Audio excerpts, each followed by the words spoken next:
All right. First off, before we do anything, I want to apologize for this. I don't know what happened here. Maybe I slept on it wrong or something. Could be all frizzy because it's raining. It's raining really bad as I'm recording this. That's probably what it is. Maybe I'll do something. I don't know. Anyway, I want to thank everybody for subscribing. I want to thank everybody for watching at least 30 seconds of every single ad coming. Appreciate that. That's how we get paid here on the tube of you. Not just me, you. So I want to talk about making the right connections when it comes to the writing business. Okay. When it also comes to your own personal stuff. Again, what's the name of this channel, people? Say it with me. Armand's opinion. This is my opinion. So you might have your own opinion. That's awesome. Put your own YouTube channel together and do your own opinion. If you want to give me your opinion, put it in the comments, but know that my opinion is valid. So, I look at this a few different ways, okay? I've been in this almost it'll come on 40 years, okay? 40 years I've been doing this crap. 15 years full time. So I've learned a few things. I've also learned a few wrong things. I've learned a lot of wrong things. I've literally done everything wrong in this business to hopefully learn to do it better. Okay. So that being said, first of all, I want to talk about it on a more personal level, the right connections. It's important to find, and I hate saying this. People say this all the time. I've got a little pain here. I'm not having a heart attack. That would really be bad. That hurts a little bit. I'm not cutting any of this out. The hell was I even saying? Oh, I'm having a heart attack. No, it's connections. Okay, so it is. I don't want to say it's you're gathering your tribe. People have said that. I don't like that. I think that's a dumb thing to say. If you say that, good for you. Armand's opinion is that's a dumb thing to say. But I get it. Everybody wants to feel special. Everybody wants to feel like they belong. Okay. Writers, including myself for the most part, are insane people. There is something wrong. There is a screw loose in our heads for us to be doing this, for us to be creating. And it's all creative people, whether you're a musician or a painter or poet, whatever. There's something wrong with us.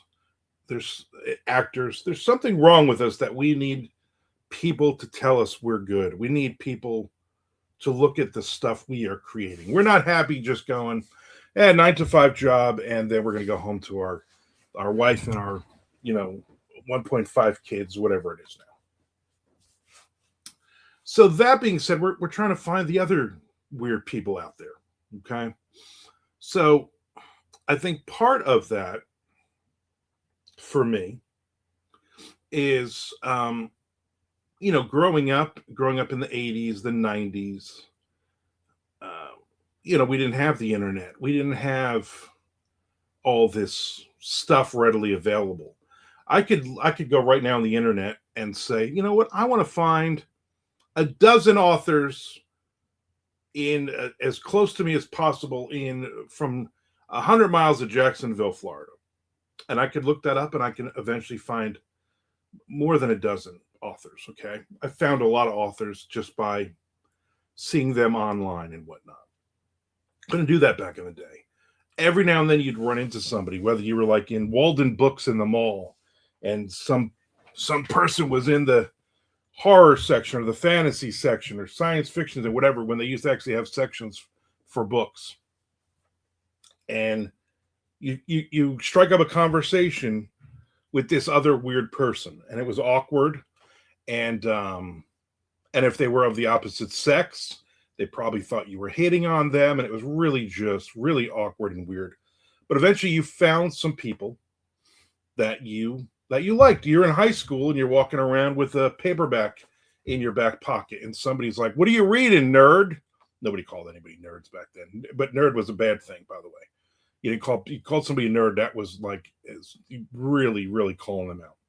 And I'd be like, I'm reading Lord of the Rings. And they'd be like, I love Lord of the Rings. And then friends are born. I had a lot of friends in high school. First of all, I didn't have a lot of friends in high school, but the friends that I had in high school were basically geeks like me, and they read a lot. We played Dungeons and Dragons together and all of that stuff, right? So that's my tribe. Those are my people. Okay. I still have a fondness for that group of people, even though some of them I haven't seen in years. Some of them I only follow on Facebook, and I see they're married and kids, and they're moving along in their lives and everything else. And I hope I'm moving along. But those are the connections that help me as a writer eventually go, you know what? There are people that like this stuff. I should write this stuff because people, obviously, I know some people who like this. Now, if I can find 5 and 6 people to play Dungeons and Dragons with on a Friday and a Saturday night, there's got to be 5 or 6 people in every town across this great nation of ours that would read this stuff. You know, then that's kind of the attitude you have to have. I've met some great friends because of writing. People I normally wouldn't have probably run into. I don't want to give a big list of people, but maybe I'll throw out a few. So here's a few. I'm going to do the name dropping. This is the name dropping portion of the video. Frank Edler, Mr. Frank.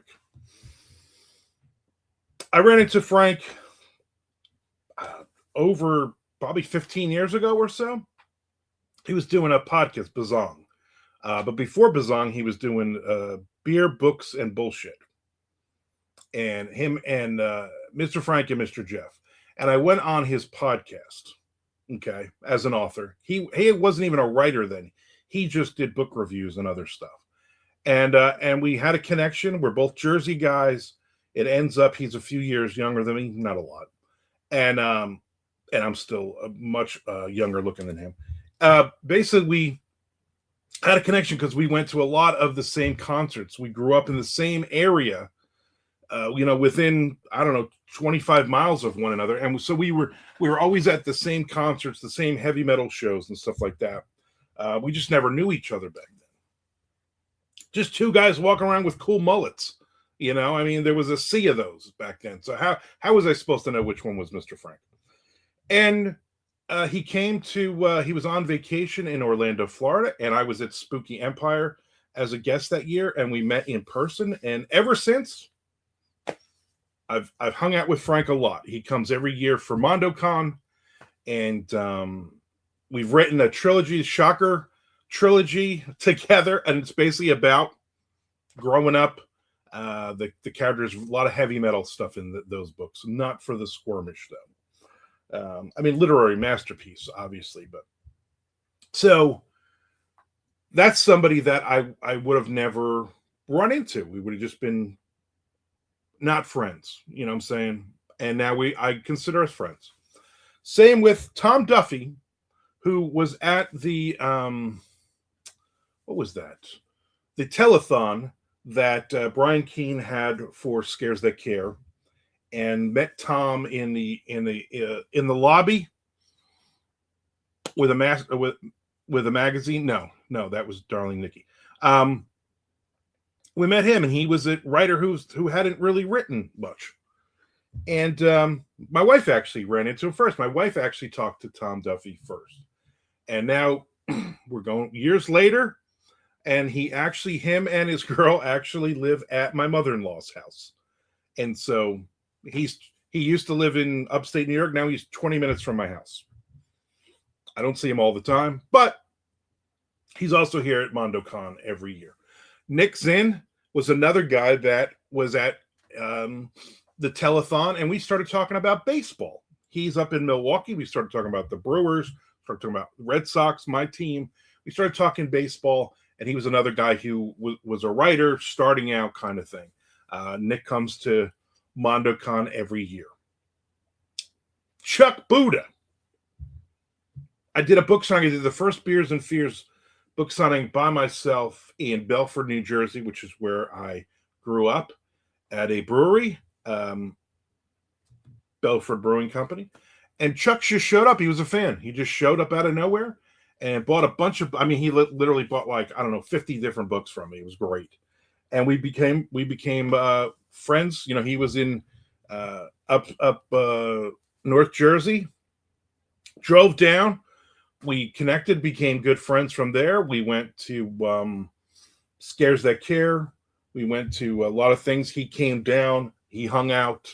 We went to book signings down here together. We did Beers and Fears all those years together, and so like that was a connection. Me and Chuck became very close, and we did the Mondo Method podcast together for 333 episodes. So those are great connections. I could go on and on and on. I mean, um, so many other people that I met on this journey that I was I became friends with, and I think that's important because I go YouTube live every Monday, Wednesday, and Friday, and there's a bunch of people that are on there. Okay, so there is um, Chad Lutsky pops in every day. I do Sunday mornings. I do a writing thing with Chad Lutsky and Peter Marsh. I would have never have met them if it wasn't for uh, conventions, if it wasn't for the internet, if it wasn't for all these things. So again, that's good. These are my people. These are the people that keep me motivated. I hopefully keep them motivated, and those are the right connections. So I'm not going to get into the wrong connections. I'm not going to get into the negatives of this. We're just going to talk about the positives. The other right connections for me are publishers. Okay. Um, and I suppose some people would say agents. I don't have an agent, but I've met a lot of agents over the years. I've met a ton of publishers over the years. And um, as a perfect example, and probably the one person that I miss the most is Jay Wilburn. Jay and I wrote 5 or 6 books together. We did a lot of conventions. We always shared a table at Scares That Care, at AuthorCon, at Horror Writers, the World Horror. I mean, we did all these events together. He would come down. We would do events in Georgia, in Florida. So, Jay was one of the goods, man. Jay was amazing. I'm going to get all emotional now. So the thing was, me and Jay are at Scares That Care. We are in the what do you call it, celebrity room, because we're celebrities. And next to us is David Now Wilson from Crossroad uh, Press. And I'm talking. Me and Jay had just finished a book, and we're trying to figure out where we should go with this book. And David's listening. And he says, "Tell me about the book." And I did give him the elevator pitch, which I was pretty good at. And he says, "I'll buy it." And he did. Crossroad Press, just basically by sitting next to him and giving him the pitch, he bought the book and released it for us. That was The Hidden Truth. Pick it up. That's one of me and Jay. That's one of our good ones. So just by proximity, we sold the book that way. There are other times where I've sold a book because I've met somebody in that publishing company, and they were interested because they liked me, because I'm hopefully a genuine person. What do you mean? Um, you know, and I think that's what it is. I always say you don't sell books by screaming, "Buy my book, buy my book." You sell your book with your personality. I've had so many times online over the years where people have like, "I didn't even know you wrote books," and then pitch me something, basically. And I've sold books that way. And so for me, that's kind of a cool thing. It's cool that I don't have to scream and yell. And there was a time in my life where I screamed and yelled, where all I did was talked about my books. Every conversation was about my writing and my books and how wonderful I was, and on and on and on. So I'm not going to say I never did. I just learned to stop doing it. Just meeting people, and it's those meeting people, going to, whether it's going to conventions. And again, I did Scares That Care, and I did AuthorCon for many, many years. I've done 100 million other things. There is literally probably about 100 different badges. Badges we don't need to no. Hanging up on hooks on my wall right now. I mean, all kinds of the things that we that we did, all kinds of conventions and stuff, and most of them were going to be with Jay Wilburn. Most of them, me and Jay did a run of like 4 years, 5 years, where we hit everything we could. We were all over Georgia. We were in Virginia. We were everywhere. We were in a lot of good play. We even did a couple of romance conventions together as well. So all of that being said, is I met a lot of people, and I met people. Then I was like, you know what, this is a good person, and I put it on that list. Now I've met some people that weren't all that great and had an agenda and on and on. Usually my wife is like, I don't like that person, and she would tell me why, and 99.9% of the time she was right. That person was an awful person, and I didn't realize it at the time. Or I was wishful thinking because I was looking like, oh, this person could help my career, kind of thing.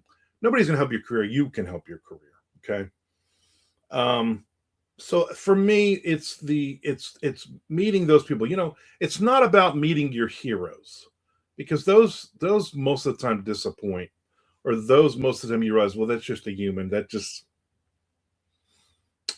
like the great line in a Jackal song, if you're a Jackal fan, is "You shit like I do," and that's right. I mean, we're all just human. We all have our weirdness, our quirks, and everything else. There are some authors that I've met along the way that maybe on paper we don't have a lot of similarities. We're writing different things, but I still enjoy their company. I enjoy hanging out with Daniel Volpe, Aaron Beauregard. Those are two people that were at a table in AuthorCon in St. Louis last year, or the year before, whenever that was. We had a great time with them. They're fun. We've done a couple of other book signings with Daniel Volpe, I believe, over the years. He's just a fun guy to hang out with. He writes crazy splatterpunk, extreme horror stuff. Nothing that I'm writing, but he's fun, and he's genuine, and he's always pushing people towards my table if they're looking for something that he knows I have, and I do the same for him. Oh, do you have anything crazy extreme? I'm like, no, but you know who does? These two crazy guys next to me wearing a freaking what do you call it on their bodies? Those packs. What do you call those? I don't remember. I'm not cutting any of this out. You know what I'm talking about. They wear those girly packs on their front of their bodies. I guess they put their phones or their change or their makeup in it. I don't know what they're doing with it. Okay, but anyway. So those are like the people. Those are the people that those connections. It's fun to meet somebody in person at a book signing, at a conference that you've talked to online for a long time. Okay, I did. I'm not doing it this year, but the last say 4 or 5 years, I've done the NINC, Novelists Incorporated. I'm part of that organization, and every year we go to Tampa, and they do a big conference for like a week, and you meet a ton. I mean, a ton of really big authors, the mid-list people like me, but everybody there has books out. And there's no wannabes. There's no, I'm writing my first book for 10 years kind of people. There's people who literally you have to have some really good book sales in order to even just to be there. And I meet a lot of really cool people. And I've met a lot of cool people. Wayne Stinnett, Douglas Pratt, Nicholas Harvey. I can go on. David Burns. I can go on and on and on. Mac Fortner, all these people that I read their books. I read all those people are part of the Tropical Author group. So go to tropicalauthor.com and you'll see that there's like 50 authors that, like me, who write a lot of island stuff, Florida stuff, tropical stuff, hence the name of the group, Tropical Authors. And so that's always fun, because I get to hang out with some of the people that I've met, that I only knew online as that group. We support one another. We do stuff together. So that's also cool. So find your people. You don't have to have 1,000 authors and publishers and everything else that are your friends. It's nice to be friends with everybody. It's not going to happen. A lot of people are awful. Like with any other group in the world, there are people that are just going to be awful. And there are people, there's a lot of those, there's we always see those people who come in, I mean, like, in like a lion. I mean, they're posting everywhere. They're talking about probably their first book, and they're doing podcasts, and they're just getting into every argument and every conversation as if they know what they're talking about. And most of those people I just ignore. And then within, I don't know, 6 months to a year, they're gone. Then they're just, remember that guy? Oh yeah, yeah, yeah, yeah. He was a jerk. Even those I can figure out without my wife telling me that guy is bad news. So that's kind of the thing. How do you find your people? How do you find the people that you like? I mean, so I invite like 10, 12 people every year to MondoCon. I've done a video about MondoCon. You should watch it, and make sure you watch 30 seconds or more of the ads. And those are my people. Those are the people that I'm inviting to my house to stay in my house for a weekend. And we're going to write, and we're going to hang out, and we're going to eat a ton of food. My wife's going to make cookies and carrot cake and banana bread and all this kind of good stuff. And for me, those are the people that I want to hang out with. Those are the people I want to be around. I don't do a lot of conventions. I haven't done AuthorCon. I probably won't. It's really not my crowd anymore. That horror crowd has gone way past me as far as the extreme stuff and everything. I'm kind of the old man who wrote Twilight Zone kind of stuff, so I'm not upset about it. I realize that what is selling now has gone way past what I'm comfortable writing. That's all. But I'm doing a lot of the crime thriller stuff. So BoucherCon, I won't go this year. It's in Calgary. But I'll go for like the next 3 years. So if you're going to be in Washington, D.C. next year, if you're going to be in Indianapolis the year after, or if you're going to be in Miami the year after, I will be there. And hopefully I will have before all that, I will have an agent, and I will have a book released by a pretty good publisher. I think that would be key. So there you go.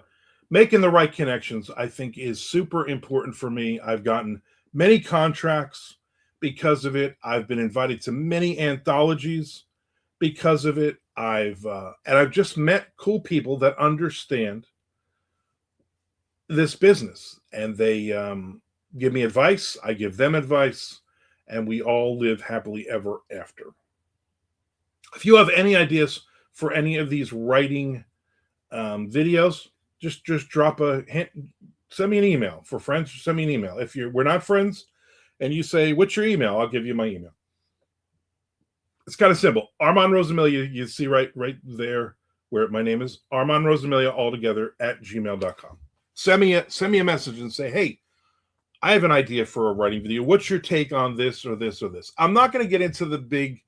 I'm not going to get into the argument ones. I'm not going to get into AI and stuff like that.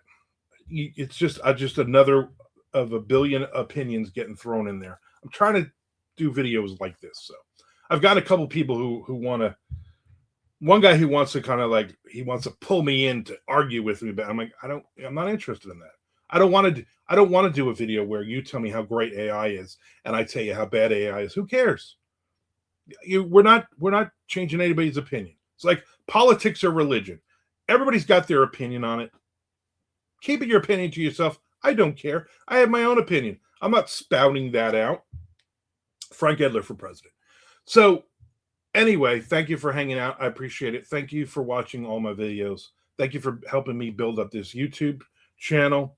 And come hang out Monday, Wednesday, Friday at noon Eastern Standard Time. I get some writing in when the freaking internet doesn't drop on me like it did all last week and has been doing so far today. I probably just need to do some meditation. I don't do meditation. I probably need to go get some Oreo cookies. That's what I'm going to do.